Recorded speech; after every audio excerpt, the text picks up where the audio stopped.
Welcome to NRP On Demand. As unions gained power during the early part of the Gilded Age, there were several ways that management or the business owners would attempt to break the strikes that they had, or even the union itself. One of the most popular ways is if a union went on strike, or if there's a wildcat walkout, was to use immigrants and African Americans and other minorities as scabs, or also known as strike breakers.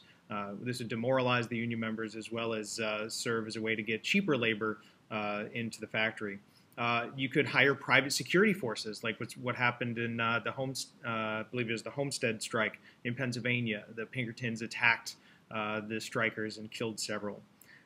You could have company stores and homes where the workers lived in a home that was owned by the factory, bought goods with company money rather than real money. That way, when they went on strike, you could kick them out of their homes and make sure that the families didn't get fed.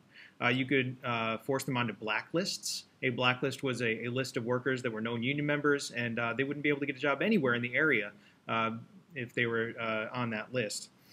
You could use the local and national political connections that you had in order to break the unions and the strikes. In fact, the Sherman Antitrust Act, which was designed to break monopolies up and protect workers, is going to be turned against unions, arguing that the unions were a restraint, combination and restraint of trade when they went on strike. So the national government would actually be used to break the union, not protect it. This is what happened in the railroad strike of 1877, in the Pullman strike. The leaders are also the Pullman strike. The leaders are going to be arrested and thrown in prison by the national government because they prevented the trains from running.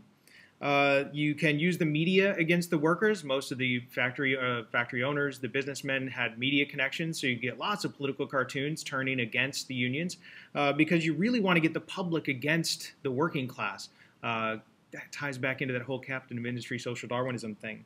And try to call them radicals. The unions would be said to be full of socialists and communists and anarchists, which isn't really all that true, especially in this era. So those are the ways to break a union or break a strike.